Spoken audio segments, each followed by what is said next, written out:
ಎಲ್ರಿಗೂ ನಮಸ್ಕಾರ.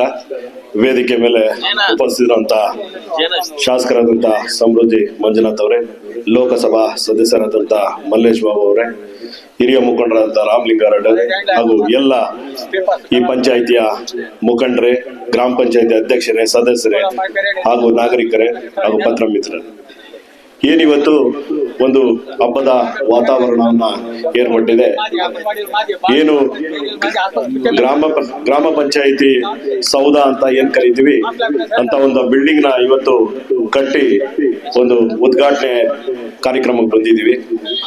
ಯಾವುದೇ ಹಳ್ಳಿ ಉದ್ಧಾರ ಆಗ್ಬೇಕಾದ್ರೆ ಮೊದಲನೇದಾಗಿ ಗ್ರಾಮ ಪಂಚಾಯಿತಿ ಗಟ್ಟಿಮುಟ್ಟಾಗಿರ್ಬೇಕು. ಅಲ್ಲಿರುವಂತ ಸದಸ್ಯರಾಗ್ಲಿ, ಅಧ್ಯಕ್ಷರಾಗ್ಲಿ ಅಥವಾ ಅಧಿಕಾರಿಗಳಾಗ್ಲಿ, ಇವರು ಒಂದು ಒಳ್ಳೆಯ ರೀತಿಯಲ್ಲಿ ಕೆಲಸ ಮಾಡಿದ್ದೆ ಆದ್ರೆ ಬೇರೆ ಯಾರು ಶಾಸಕರು ಇರ್ಬೋದು ಅಥವಾ ಲೋಕಸಭಾ ಸದಸ್ಯರು ಇರ್ಬೋದು, ಇನ್ಯಾರು ಅವರ ಅವಶ್ಯಕತೆನೇ ಇಲ್ಲಿ ಗ್ರಾಂಟ್ಸ್ ಅವಶ್ಯಕತೆ ಇರೋದಿಲ್ಲ. ಯಾವಾಗ ಇಲ್ಲಿನವರು ಸರಿಯಾದ ರೀತಿಯಲ್ಲಿ ಕೆಲಸ ಮಾಡಲ್ಲ, ಬೇರೆ ಬೇರೆ ರೀತಿಯಲ್ಲಿ ಜಗಳ ಆಡ್ಕೊಂಡು ಈ ಮಾಡುವಂತ ಕೆಲಸಗಳಿಗೆ ಅವ್ರದೇ ಆದ ರೀತಿಯಲ್ಲಿ ತೊಂದರೆಗಳು ಮಾಡ್ಕೊಂಡು ಹೋಗ್ತಾರೋ ಅವಾಗ ಖಂಡಿತ ಗ್ರಾಮನೂ ಅಭಿವೃದ್ಧಿ ಆಗಲ್ಲ, ಆ ಗ್ರಾಮ ಪಂಚಾಯತಿನೂ ಅಭಿವೃದ್ಧಿ ಆಗಲ್ಲ. ಯಾವಾಗ ಗ್ರಾಮ ಪಂಚಾಯತಿ ಅಭಿವೃದ್ಧಿ ಆಗಲ್ಲೋ ಅದು ದೇಶ ಕೂಡ ಅಭಿವೃದ್ಧಿ ಆಗೋ ನಿಟ್ಟಿನಲ್ಲಿ ತೊಡ್ಕೊಂಟಾಗುತ್ತೆ. ಆದ್ರಿಂದ ಇವತ್ತೇನ್ ನೀವೆಲ್ಲರೂ ಕೂಡ ಖುಷಿಯಿಂದ ಇವತ್ತು ಗ್ರಾಮ ಪಂಚಾಯತಿ ಕಟ್ಟಡನ ಉದ್ಘಾಟನೆ ಮಾಡ್ಲಿಕ್ಕೆ ಬಂದಿದ್ರಿ.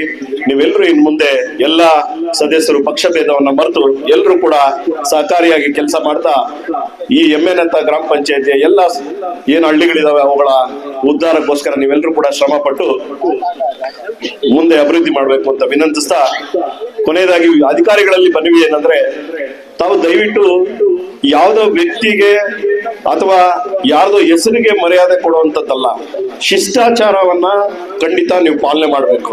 ಮೊದಲನೇದು ಕಾರಣ ಏನಂದ್ರೆ, ನಾವ್ ಯಾವತ್ತು ಒಂದು ಚೇರ್ಗೆ ರೆಸ್ಪೆಕ್ಟ್ ಕೊಡ್ಬೇಕು. ಈಗ ಒಂದು ಶಾಸಕರು ಅಂದ್ರೆ ಶಾಸಕರ ಚೇರ್ ಏನಿರುತ್ತೆ ಅದಕ್ಕೆ ರೆಸ್ಪೆಕ್ಟ್ ಕೊಡ್ಬೇಕು. ಲೋಕಸಭಾ ಸದಸ್ಯರಿದ್ರೆ ಆ ಚೇರಿಗೆ ರೆಸ್ಪೆಕ್ಟ್ ಕೊಡ್ಬೇಕು, ಅಧ್ಯಕ್ಷರಿದ್ರೆ ಆ ಚೇರಿಗೆ ರೆಸ್ಪೆಕ್ಟ್ ಕೊಡ್ಬೇಕು. ನಾವ್ ಯಾರೋ ನಮ್ಗೆ ಆಗ್ದಿರೋ ವ್ಯಕ್ತಿ ಇದ್ದಾರೆ, ಇನ್ಯಾರೋ ನಮ್ಗೆ ಆಗ್ದಿರೋ ಶಾಸಕರಿದ್ದಾರೆ, ಸದಸ್ಯರಿದ್ದಾರೆ, ದಯವಿಟ್ಟು ಅವನ್ನ ಯಾವನ್ನು ಕೂಡ ಗಮನಿಸಬಾರದು.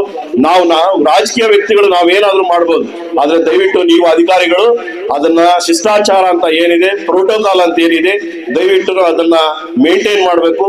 ಆ ಸ್ಥಾನಗಳಲ್ಲಿ ಜನಪ್ರತಿನಿಧಿಗಳು ಹೇಳಿದ್ದಾರೆ, ದಯವಿಟ್ಟು ಅವ್ರಿಗೆ ಅಗೌರವನ್ನ ತೋರಿಸೋ ನಿಟ್ಟಿನಲ್ಲಿ ಯಾರು ಕೆಲಸ ಮಾಡಬಾರ್ದು ಅಂತ ಹೇಳ್ತಾ ಈ ನನ್ನ 4 ಮಾತುಗಳನ್ನು ಮುಗಿಸ್ತಾ ಇದ್ದೀನಿ. ಜೈ ಹಿಂದ್, ಜೈ ಕರ್ನಾಟಕ.